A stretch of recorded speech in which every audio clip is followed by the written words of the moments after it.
generally don't show these pictures to normal. So as a habit, he's switching the slides. But I'm sure you can. These are all patients from Tata Hospital. So very late stages. In fact, this patient even collapsed at the OPD. So you can actually see the mandible. You can actually see the tongue. You know, this is how they come to us. Next. This is again lateral border of the tongue, and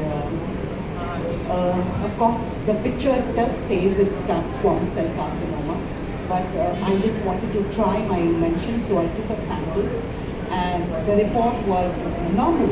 So I'm like, how can this be normal? I've seen the patient, and the patient is at Tata. The very fact that patient is in Tata Hospital, he's so anyway, we send the slide back to the laboratory, lab in Juhu. So again, it's like the doctor says, no, it's normal. So now my eyes tell me this is cancer. Your eyes tell you this is cancer. But the pathologist has not seen the patient. Okay, so the pathologist can give a wrong report. That's when one of my articles came in an international magazine and some doctor contacted. It's a small story, just to pass on the knowledge to you. This doctor from Canada contacted me and he said, I have a scanner for the histopath, and I met him in Pune, and I took the same controversial slide which my heart did not agree that this is normal. I took the same slide which was already stained and he put it under his scanner, and boom, there was a big image right in front, and he said this is squamous cell carcinoma. Not just that, he even said he's HIV positive. So I'm like, how do you say that? So that was a real high-end scanner which magnifies the image to up to 40x and 400x, and depends on the various companies which are available. There are very few companies in India. That they, I mean, this is what I wanted to hear. Not good for the patient, but good for me, that we can have a wrong report. So for that, we need to use some high-end digitalized scanning machines so that we can reduce this human error. We can't tell the patient it's normal and then he comes back to us at stage 3 and stage 4.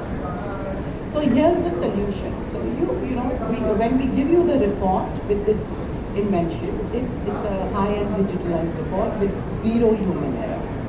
Okay, and then I got back to Tata the next week and I got his testing done, and he was HIV positive. And so my scientific mind, my creative mind started thinking that I picked up a sample for oral cancer.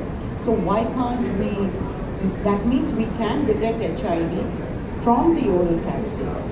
And that again was a journey, and I have another patent which can detect HIV directly by, we can directly get the virus instead of waiting for the body to develop the antigen and the antibodies, and that window period is 3 to 6 months. So we can actually reduce the window period. I hope you are all getting this point. Yeah. So, okay, yeah. This patient also is from Tata, and we all know this is abnormal. It's like having another head. But can you believe the lack of awareness in our country? This man came to us not because of the swelling. He came to us because he could not close that eye. His eye was open and he was getting repeated infection. So can you believe the kind of awareness we need to create in our country? Probably he was thinking that he's probably God has gifted him another brain and another head, and he kept waiting. Okay? So we know this is cancer. Next. Next. What about these? I hope you can appreciate the right patch there. So these are really harmless, very innocuous. You cannot even see. Very harmless looking lesions that could go in for cancer. Next. This patient used to typically place his tobacco in the buccal vestibule here. So here, detecting dysplasia. What is dysplasia? I mean, when it's not really cancer, it's not malignant. It is when the cells are getting that mitotic reaction is just started, and when they are multiplying, and there is a difference at the microscopic level. The unhealthy cells, you can say in a very simple word, the unhealthy cell is dysplasia. So we can actually prevent. This is a normal scalpel biopsy just to demonstrate that how it is a bit invasive. You need an expert. I mean, if I have a patient, I don't do the scalpel biopsy myself. I call a surgeon. It's a bit invasive. We have to inject.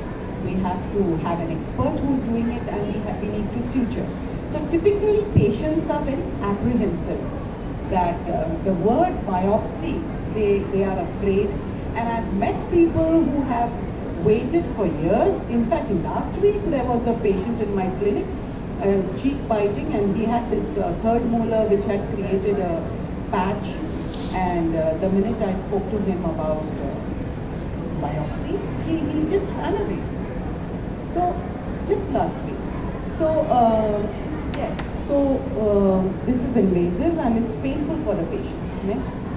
And this is the good news, that we don't need to do all that. We don't need to inject. We don't need to suture. We don't need an expert. Okay, we can do it right here. Okay, it's so simple and easy to use. Next. A few clinical pictures. It's basically a combination of two tests which I will show it to you. So one is a cytology. You can compare it with the pap smear. Just as the numbers of cervical cancer has come down. In the 1950s, it was #1 cause of death in women. Today, it's number 14. So just like the pap smear, this can also bring down the number of oral cancer in the coming years. So that test is used for screening. And the second test, which is a small blade, which is less invasive, and it goes to a certain point, it picks up a complete tissue, and this is a confirmatory, less invasive. You can compare it with a punch biopsy, but it does not need any suture. Next. This is the microscopic representation. Next, click again. That's the basement membrane. And you see a few unhealthy dysplastic cells there, and it takes at least 8 to 10 years to reach this level where it multiplies, it ruptures the basement membranes and falls into the connective tissue. This is malignancy. This is dysplasia. Cancer does not happen overnight. It takes years. So we as doctors, we as dentists, we as the first line of defense, isn't it good news for us that we have 8 to 10 years in advance to detect unhealthy cells at that stage? Next. So we have everything provided in the kit. This is the patient feedback form, patient details, doctor details, lesion details, habits. You just have to tick mark, just put a right click on, if you can submit the photographs, yes, no. This is the digitalized pathology scanner that we are using. Next. This is the report. All positive reports will have a colored slide image as well.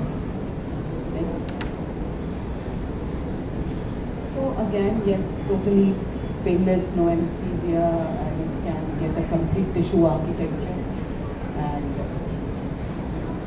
once it's positive, then what? Again, a very simple solution, use of laser. Painless, bloodless, literally a magic wand in your hand. Okay, I love lasers.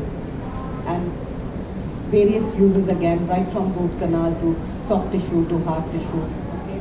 But here we can easily use it. So the idea is a simple painless test for diagnosis and simple painless bloodless lasers. Again, we don't need any anesthesia. There's no bleeding.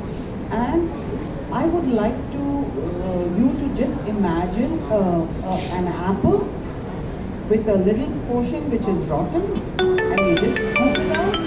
You can have the remaining apple. If you let it remain,